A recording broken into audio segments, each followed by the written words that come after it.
नमस्कार। आज संवाद कार्यक्रम में हमारे साथ देश के प्रख्यात साहित्यकार डॉक्टर नरेंद्र कोली जी उपस्थित हैं। वो हिंदी साहित्य में सशक्त हस्ताक्षर हैं। उनको पढ़ने सुनने का अपना आनंद है।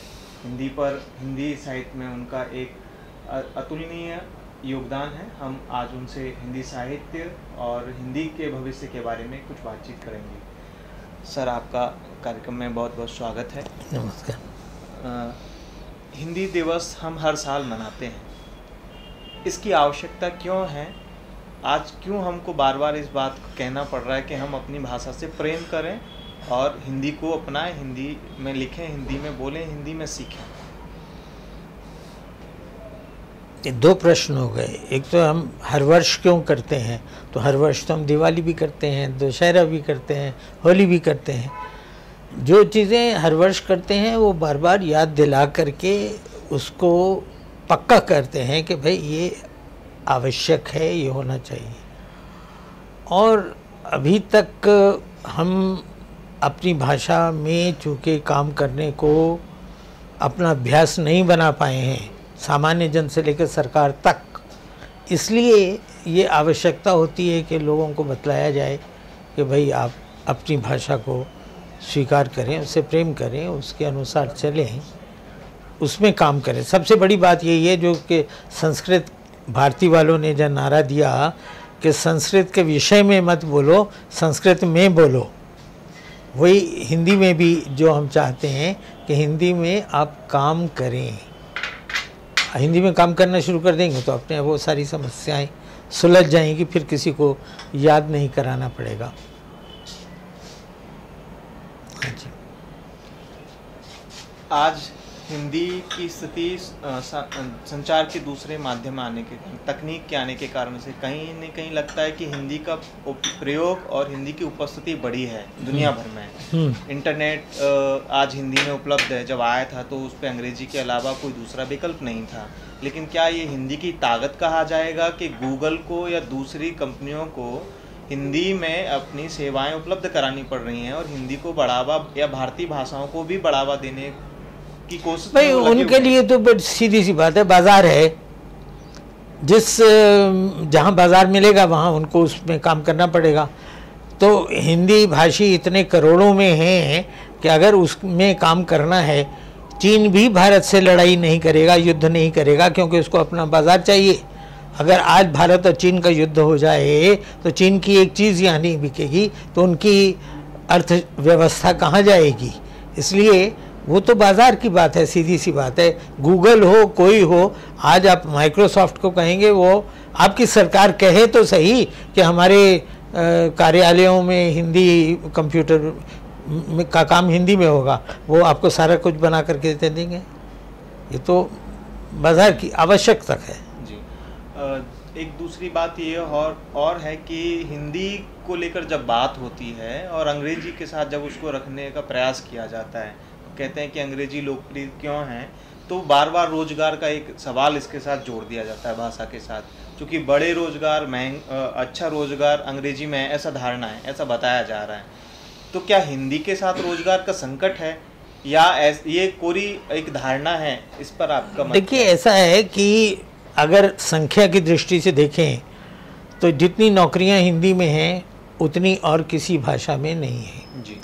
नौकरियां भी दो तरह की होती हैं, एक जो आप अपने व्यक्तित्व से प्राप्त करते हैं और एक अपने विषय जो आप पढ़ कर आए हैं उससे करते हैं।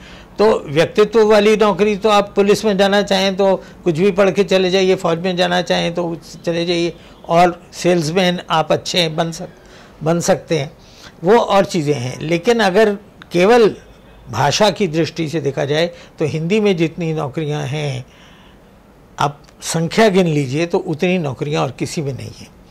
जो भ्रम है लोगों में कि अंग्रेज़ी से नौकरी जल्दी मिलती है, तो प्रश्न उल्टा ये होना चाहिए कि अंग्रेज़ी से क्यों जल्दी मिलती है? भाई ये देश है, हमारा है, तो हिंदी से मिलनी चाहिए। तो ये काम एक केरल में हम लोग गए थे एक ट्रांसपोर्टर के पास, तो उसने कहा कि I tell my boys to read Hindi up to standard 8 so that they can get a job in CRPF. हो गई ना कामकाजी नौकरी। उसी तरह से बहुत सारी चीज़ें हैं कि जहां आपको अनुवादक की और स्क्रिप्ट राइटिंग की, पढ़ाने की, दूसरी जो नौकरियां हैं वो बहुत सारी नौकरियां जो हैं वो हिंदी के कारण ही आपको मिलती हैं। लेकिन दो भाषाओं का जो लाभ होने की बात है उससे तो किसी को इनकार नहीं है कि यदि आप दो भाषाएं जानते हैं, और कोई भी बच्चा सुविधा से 4 भाषाएं सीख सकता है। ये उन माता पिता की मूर्खता है जो ये मानते हैं कि उनका बच्चा इतना मूर्ख है कि केवल एक भाषा सीखेगा, वो भी अंग्रेज़ी। ये भ्रम है, उसको दूर किया जाना चाहिए। अतिरिक्त भाषा का लाभ उससे कोई इनकार नहीं है। मेरा बड़ा बेटा है, वो हिंदी, अंग्रेज़ी, पंजाबी के साथ साथ वो उसने पुर्तगाली पढ़ी, उसको पुर्तगाली में काम करना था, तो उसका लाभ उसको मिलेगा ही मिलेगा, तो उससे इनकार नहीं है। लेकिन हिंदी उससे, अंग्रेज़ी से हीन नहीं हो जाती। जी, जहाँ हीनता की बात आती वहीं दिक्कत। हाँ, हीन नहीं है, आपका आत्मबल नहीं है। आप अपने आत्मबल के आधार पर ये कह सकते हैं कि नहीं आती अंग्रेज़ी, एक विदेशी भाषा मुझे नहीं आती तो मैं हीन हो गया। जिनको अपनी मातृभाषा नहीं आती, हीन तो वो हैं। तो ये तो सोचने की अपनी पद्धति है, इसलिए इसमें घबराने की बात नहीं है। ठीक है, अंग्रेज़ी का प्रचलन हमारे देश में है, इसलिए अगर द्विभाषी हम होते हैं तो उसका लाभ उठाते हैं। हम अपने देश में तुर्क के कमाल पाशा और चीन के माओ सेतुंग और इजराइल की तरह निर्णय क्यों नहीं ले सके अपनी भाषा को? क्योंकि हमारा पहले प्रधानमंत्री जवाहरलाल नेहरू थे, जो कि न भारतीय थे, न हिंदू थे, न हिंदी वाले थे। वो तो चाहते ही थे कि अंग्रेज़ी में काम चले, इसलिए उनको उन्होंने जब कहा और लोगों ने कहा कि 15 साल लगेंगे, बोले ठीक है चलने दो 15 साल। तो 15 साल वो ख़त्म ही नहीं होने को आए और 70 साल हो गए। तो वो तो उस व्यक्ति के कारण था। जबकि उनके जो राजनीतिक गुरु थे महात्मा गांधी जी, वो तो हिंदी के बड़े पक्षधर। महात्मा गांधी, ठीक है, दुनिया से कह दो कि महात्मा गांधी को ठीक है, महात्मा गांधी उनके गुरु रहे होंगे, पर जब सत्ता हाथ में आ गई तो महात्मा गांधी की ज़रूरत नहीं थी उनको। सीधी सी बात है कि वो माउंटबेटन को, आपको मालूम है कि उन्होंने कहा कि पहला जो राष्ट्रपति या वायसराय को, वो लॉर्ड माउंटबेटन को, कि भारत में कोई उस लायक नहीं है। उसी तरह से उन्होंने जिस समय हमारी सेना के सेना अध्यक्ष की बात आई तो उन्होंने कहा कि हमारे देश में कोई सेना में कोई ऐसा आदमी नहीं है जो सेना अध्यक्ष बन सके, इसलिए किसी अंग्रेज़ को हम पहला अपना कमांडर इन चीफ बनाते हैं। तो किसी दूसरे सैनिक अधिकारी ने कहा था कि हमारे पास वैसा कोई आदमी नहीं है भारत में जो भारत का प्रधानमंत्री बन सके, इसलिए भारत का प्रधानमंत्री भी किसी अंग्रेज़ को बना देते हैं।